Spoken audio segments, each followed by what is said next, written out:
Smartest thing about the rotra concept is actually the flexibility and agility that we can deliver to the customer. That is always going to be the number one thing on top of my mind when we talk about making tailor-made solutions to the customer. My name is Henrik. I am the Managing Director of deugro in Denmark. Deugro Group is a well-known freight forwarder in the industry, and our specialty is handling large and complex goods for the client. In this industry, it's all about taking care of safety first and safety always. When the concept was founded back in 2015 and 16 was at that time where we could, let's say, acquire and transport the largest machines that Siemens Gamesa has in their workshop.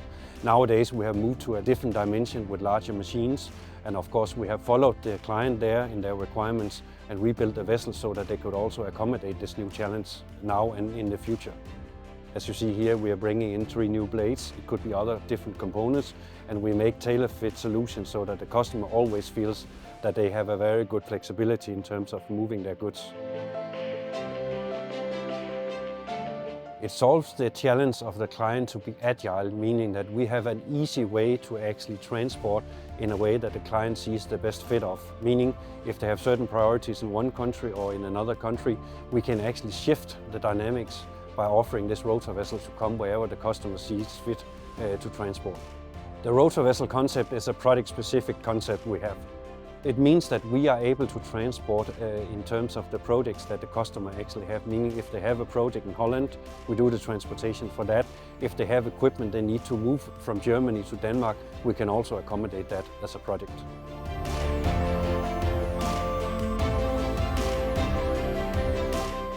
Rotor vessel and Rotomar in particular is a game changer because we rebuilt the vessel in April this year. I think with the rebuild that we made, we have secured ourselves into the future, but you never know with the wind industry how big the wind turbines is going to be in the future. So for sure, you also have to look on new solutions in the future. We have a really good foothold with this kind of vessel now to being able to transport the biggest machines that the client have.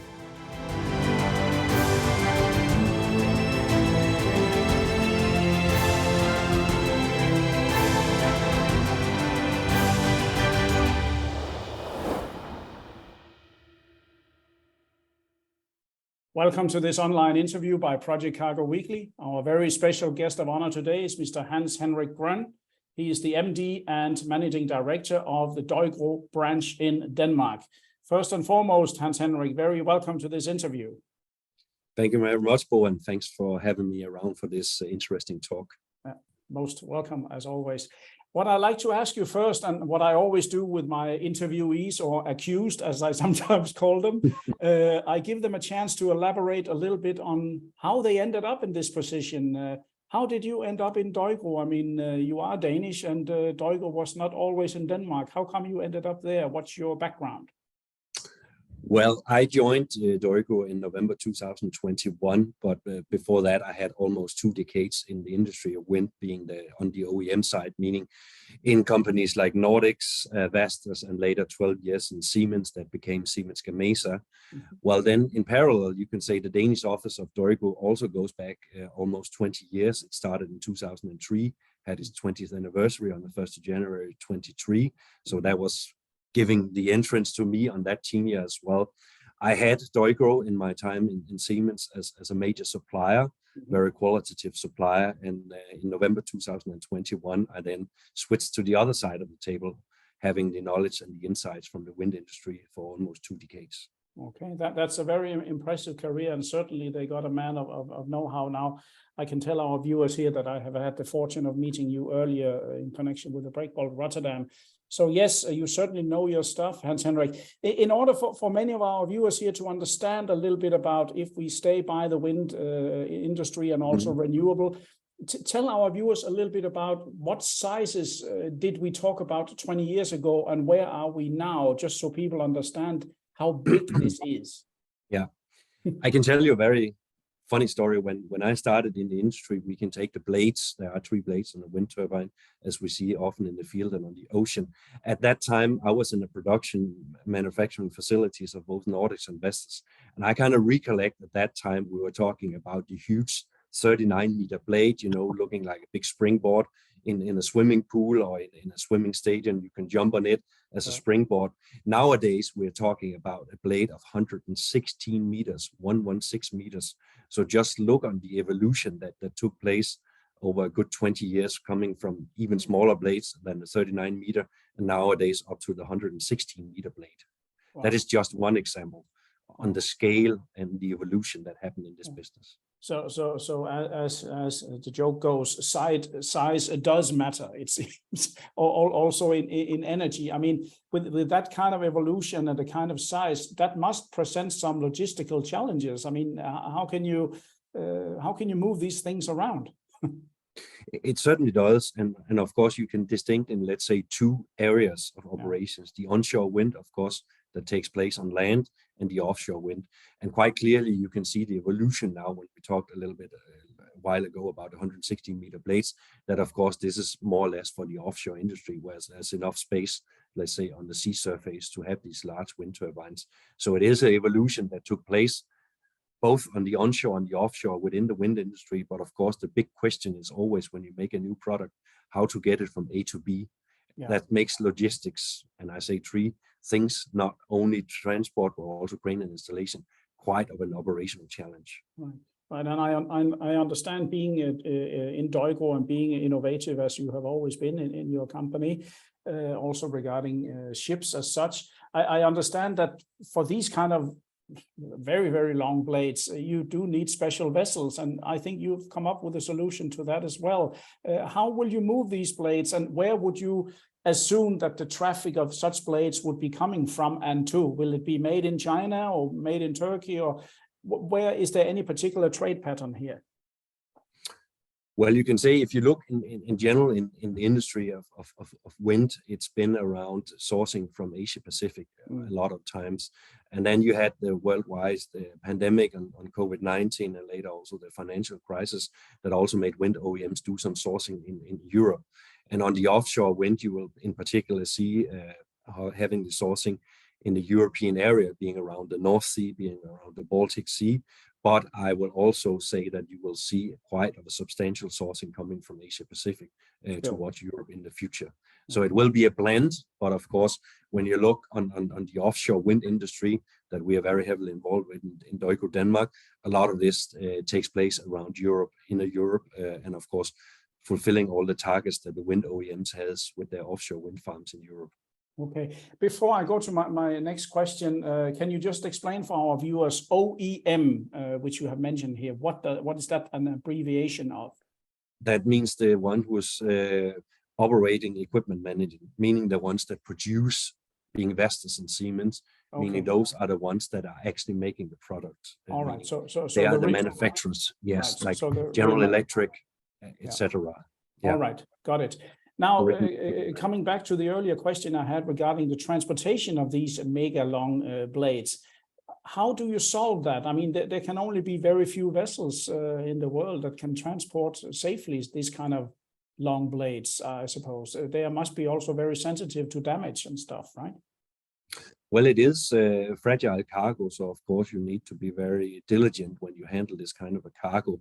And then I think there's a really, really huge element of quality, health and safety and environment stuff in the transportation of particular blades and any other wind component, because it is large components, long, heavy, oversized cargo. So one needs to be very, very careful in terms of, and we say, these things about mission always, but safety first, so safety must always play a vital part of this.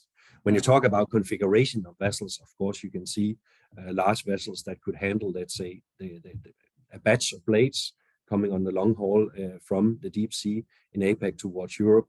But we also tend to see specialized vessels, as we have in the deugro Denmark since 2016, where we have 2 rotra vessels, where we actually just lately transported a set of 116 meter blades around the Jutland Peninsula, from Aalborg to Hanstholm, where you have a national test center.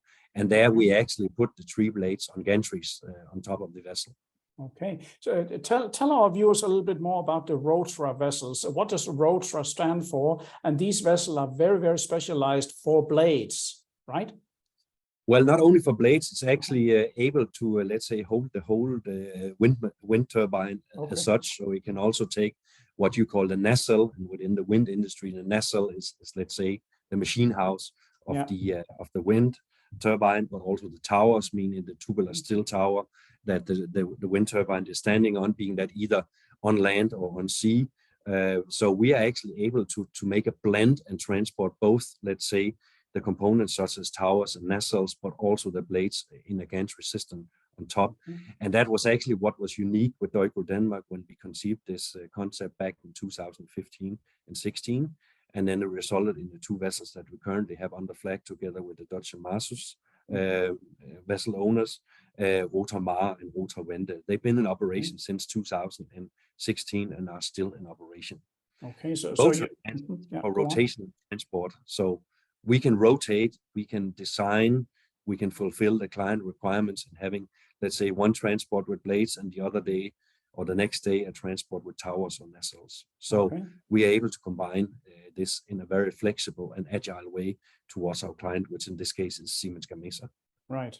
So the belief in the future is inexhaustible, it seems. And I believe you have just contracted, was it 2 more vessels that you have on the same system? That is correct. So that is, let's say, as we talked earlier on in this interview, the evolution of the wind and the wind machines, or the wind turbines, as we call them in a daily sense, is of course getting larger and bigger and heavier. So we had to take the next step, meaning the second generation of vessels was quite natural for us to try to conceive together with the client to go to the next era and the next horizon. So we have actually, as you said, launched 2 new builds that will come into operation in the spring of 2025. And that is exactly to accommodate what I said in terms of being able to handle larger components, bigger machinery from the client. And this is also, let's say, a continuation of our relationship with Siemens Gamesa as a client and Marsus in Holland as our partner, as vessel owners. Okay, and these vessels, maybe it sounds like a stupid question here, but these vessels will be long distance vessels. It'll not be vessels just around this area in Scandinavia. They will be loading in China the long pieces, for example, all the way to Europe. Right? Or I would rather say they are mainly designed for the offshore part of the wind industry. So the main points of loading cargo will be in Europe. But I see also now, which was also in our recent press release, that they will operate towards the US with components coming over there. So on the old rotor vessels, we have, let's say, concentrated our operations and also the requirements in Europe, but with new vessels, I would definitely see an angle and a perspective going to the US as well. Okay, so if we assume that, let's say, some production or a lot of production still will be in Asia, that will come in on the traditional breakbulk carriers that have the mega vessels that have a lot of space, and then they may transship onto your vessels offshore. Is that a valid point? Well, I see this as distribution. You know, this is this is not, as you call it, fast-moving consumer goods and being supermarkets where you literally have to put Mars bars into a gas station. But anyhow, you need to say exactly what you did, Bo, here, and having a large batch coming with traditional vessels, as you said, coming on the deep sea from Asia Pacific to Europe, and then have a transloading and then distributing them with our vessels. But there will also be cases here where our vessels will take something directly, let's say, from the blade factory in Aalborg in Denmark and distribute them further on. Okay. What are the sizes of these rotor vessels, length, draft? How big are they? Well, we're talking about larger vessels, almost 200 meters of length. You know, so they are bigger vessels, and the reason why we also call them Rotra XL was, of course, this is an XL version of the first initiative we had in terms of, let's say, further developing this concept in a sense to accommodate, let's say, the larger setup for the client. Okay, I must say it all sounds. I have not much experience myself with wind turbine industry. I kind of left the business and became a journalist when it really took off, especially for the offshore. But I'm very impressed to hear about the sizes. You also mentioned it in Rotterdam. Even the picture you have as your background there is very impressive. I mean, for me as a non-wind turbine specialist, and for most of our viewers, I think as well, Is there no end to how long these blades can become, or? Well, I think the sky is the limit, Yeah. and the infrastructure, of course, is what one needs to take into consideration, in particular with onshore, because there are, of course, certain, let's say, transport or maneuverability or mobility issues in bringing, let's say, a long wind turbine blade from A to B on land, whereas on the ocean it gets a bit less complicated. But of course, one could say, what is the size of and scale of a wind turbine in the future?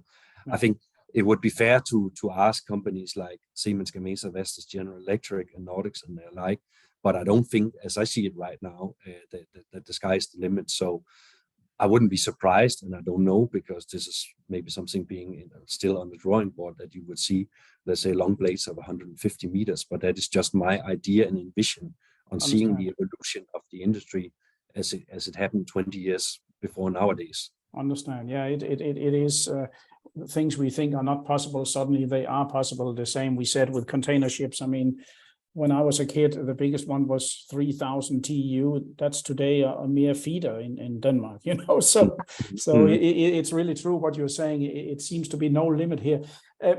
Another question, which is maybe a little bit strange. We talk about green, we talk about environment. At some stage, there might be in the future decommissioning of long blades like this, or wind turbines that has been built since these bigger ones come on stream, the smaller ones become not so economical.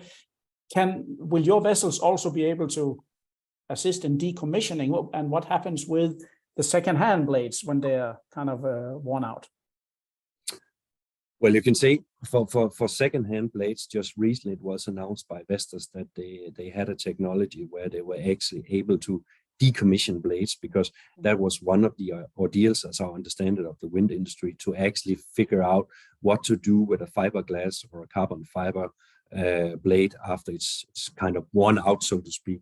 But now technology is there, and the press release I read from Vestas was that they have now found, let's say, the technology where they can separate, let's say, the chemicals from the raw material and maybe come into this recyclable thing. And as I also understood it on the press release, they will also make it a kind of an open sourcing for some of their competitors, because I think this is an obligatory duty we have as an industry, also being logistics, to kind of take part of that journey to figure out how to recycle actually the wind turbines that are being decommissioned. And of course, as you say, well, we could take some of that material and let's say repatriate it from various sites and bring it back to the locations via the ports where they need to kind of do the recycling thing. That is an obvious thing, yes. Yeah. I suppose we all in the same boat together. I mean, we sink or swim together in the green wave, right? I mean, of course, there are competitors between the wind turbine industries as they are in forwarding, but we all share the same goal to make it cleaner and safer for us all, I suppose. Deugro is well known as an innovative project forwarder and ship owner around the world, and has been around for years. What's the general feeling from you, if you can elaborate a little bit on that, coming from the other side of the table, as you mentioned, and now you're sitting at the opposite side? How does that feel? It is, of course, a change. You need to see things in a different perspective, but nonetheless, you also know what is the expectation on the client side. So there's a lot of synergies. And of course, it all comes down at the end of the day, if you have an onshore or an offshore wind power project, what is the design of the logistics system in that? How do you as a client expect your design to be? How can you as a supplier then make a value add in terms of making the right design, making the right decision that is safe, you know, that is reliable, that is cost efficient, and all these parameters that you need to discuss in a client-supplier relationship. So I think we are well equipped for that. We have next year our 100th anniversary in the Deugro Group. It was founded in 1924. So of course we've been around for transporting big articles, large cargo, break bulk, etc. So we also will find a way, as we say, if you have a problem, we'll find a way for you. And I think that's about being innovative. And I deliberately kind of made a new hashtag in my mind called SLOT, Shaping Logistics of Tomorrow. I know that I might be in the copyright infringement with a famous Danish clothing band called Shaping Tomorrow, but I think it's all about this SLOT, shaping logistics of tomorrow, we need to think ahead and think about the solutions for tomorrow. No, you're absolutely right.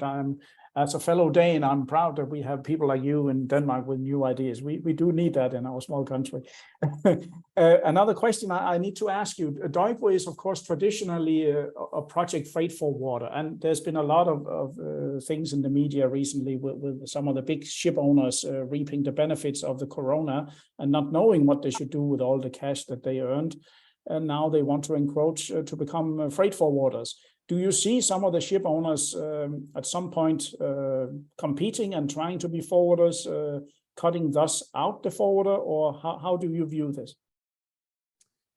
I think there's a room for everyone, and I think it's all about, if you were a ship owner or a freight forwarder like deugro, to say, what is your design of your value chain? What do you do most excellent? Yeah. And I do think I see, at least personally, a lot of synergies about project freight forwarders like deugro working with trusted partners, and we've done that for many years. So I would say, well, you could engage yourself in taking that part of a value chain as a vessel owner or as a ship owner, but at the end of the day, I think it's more complementary, and that's at least where I see this is heading, that you make the best out of both sides, you know.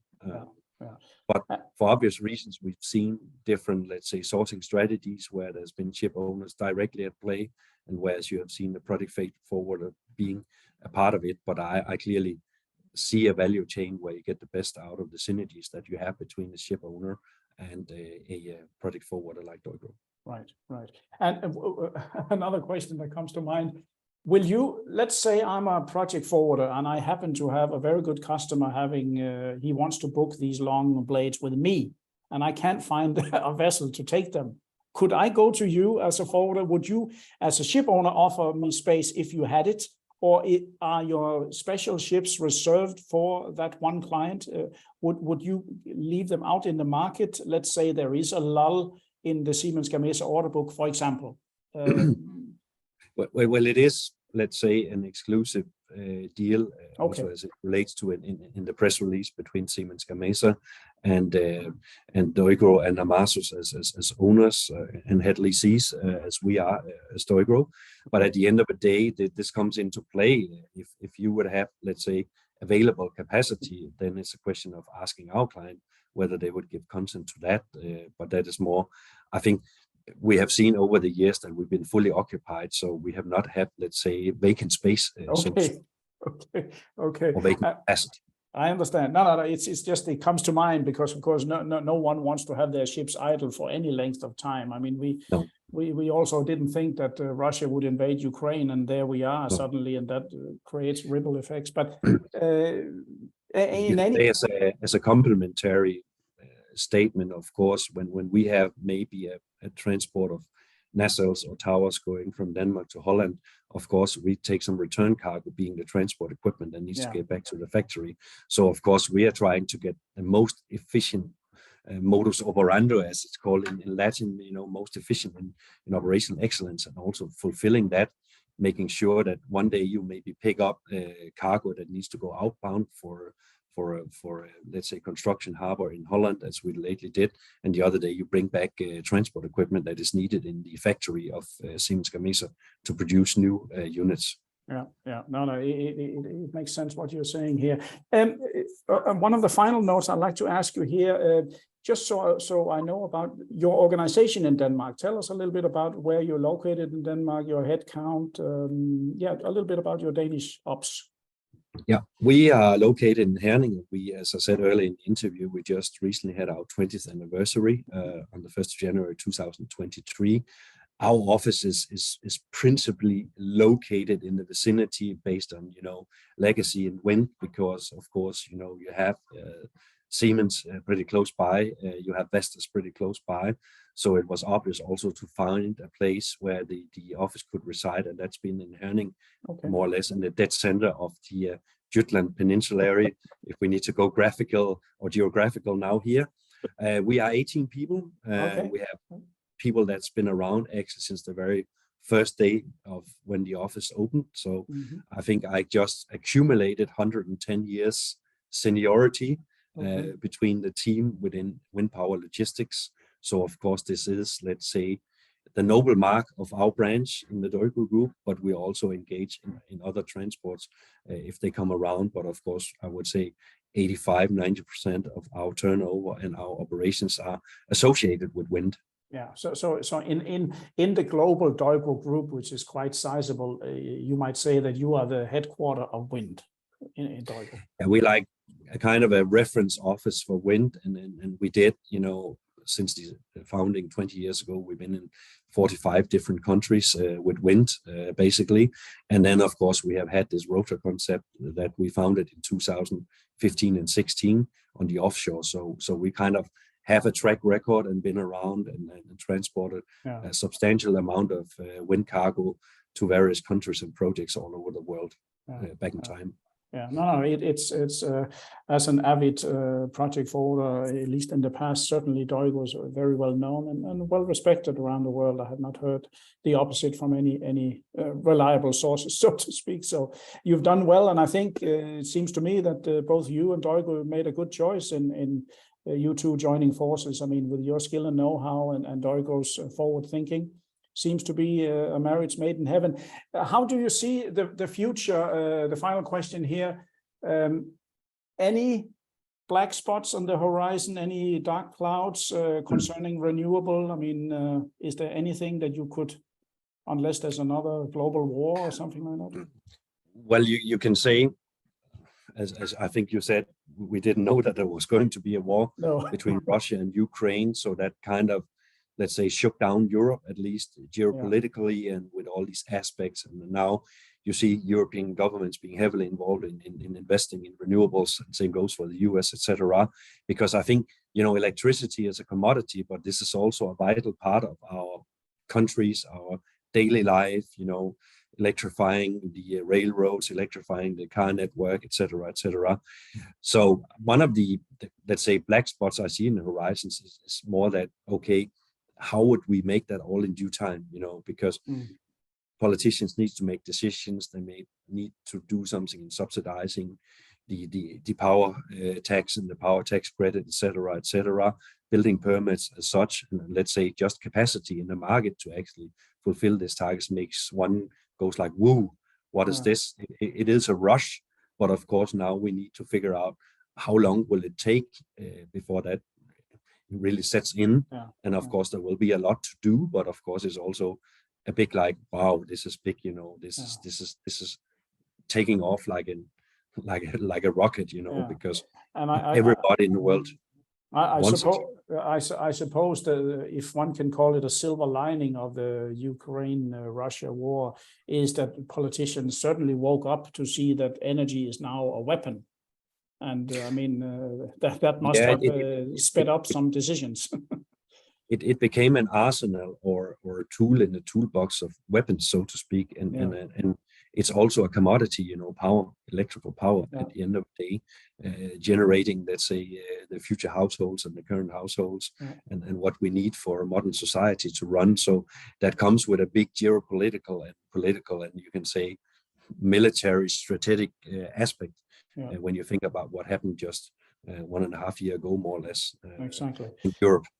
The very final question I'll ask to you is, what if the wind doesn't blow?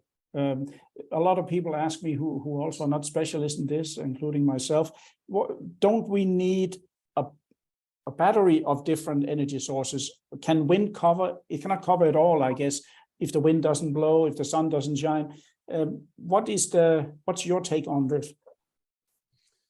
Well, I think 2 words: energy storage. What can we do when we have sufficient wind? Well, and maybe have too much or over capacity. We need to do something in terms of these new technologies where we can generate that into let's say hydrogen or whatever kind of technologies comes around in the future.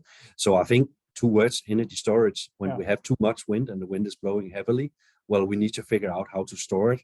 And you say, should it be battery or other technologies, or should it just simply be converting this to green fuel technology, which we see also that has a really, really dramatic positive evolution these days and way ahead, because, we need to figure out what do we need to do when we have overcapacity in terms of storage, and then we can, let's say, absorb or tap the storage when there's no wind. And on top of that, we of course have another great resource, which is solar at the end of the day, that we can also use to tap. So to put it very bluntly for most viewers here, save for a rainy day. If we can do that. And have an energy mix, have the right mix of energy, but it's no doubt we need to get rid of black energy and we need to go green. Yeah, it's very clear. I think that was a very fitting end remark. We need to go green, and that doesn't mean we ship with evergreen, of course, but we do need to go green. Absolutely right, Hans Henrik. I want to say very many thanks to you for joining this interview, Hans Henrik. My pleasure, Bo. It's really great to have had you here. And to all our listeners, viewers, and readers from around the world, this was yet another great interview by Project Cargo Weekly, of course. Our special guest of honor today has been Mr. Henrik Groen. He's the MD and branch manager of deugro, based in Herning, Denmark, and is a very, very capable man, as you can listen from this interview. Do take your time and listen to it carefully. And from me, from Project Cargo Weekly, stay tuned for more interviews in the near future. Thank you.